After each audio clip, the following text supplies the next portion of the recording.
বাংলাদেশ ক্রিকেটে আর দেখা যাবে না মাহমুদুল্লাহ রিয়াদকে। অবশেষে গুঞ্জনের সত্যি হলো, অন্তিম সিদ্ধান্ত নিয়ে আন্তর্জাতিক ক্রিকেটকে বিদায় জানালেন অভিজ্ঞ এই অলরাউন্ডার। মাত্র দুদিন আগেই 10 মার্চ বিসিবির প্রকাশিত কেন্দ্রীয় চুক্তি তালিকায় ছিলেন তিনি, কিন্তু রহস্যজনকভাবে নিজেই সরে দাঁড়ান সেই তালিকা থেকে। তখনই জল্পনা কল্পনার শুরু। তবে কি এখানেই শেষ মাহমুদুল্লাহ রিয়াদের আন্তর্জাতিক অধ্যায়? আজ 12 মার্চ রাতে সামাজিক যোগাযোগ মাধ্যমে নিজেই দিলেন সেই বহুল প্রতীক্ষার ঘোষণা।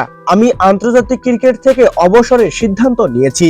এ যেন এক যুগের অধ্যায়ের সমাপ্তি। টেস্ট ও টি-20-র পর এবার ওয়ানডেকেও বিদায় বললেন মাহমুদুল্লাহ রিয়াদ। অর্থাৎ বাংলাদেশের জার্সিতে আর কখনোই দেখা যাবে না 22 গজের মঞ্চে তাকে। কৃতজ্ঞতায় ভরা বিদায়ী বার্তায় তিনি স্মরণ করেছেন সতীর্থদের, কোচদের, ভক্তদের এবং সবচেয়ে কাছের মানুষদের, যেখানে তিনি উল্লেখ করেছেন মা, বাবা, শ্বশুর এবং বড় ভাই এমদাদুল হককে। তিনি ছিলেন তার শৈশবের কোচ ও পরামর্শক। তবে বিদায়টা হলো না মাঠ থেকে, হলো না কোনো বিদায়ের ম্যাচের আবেগঘন মুহূর্ত।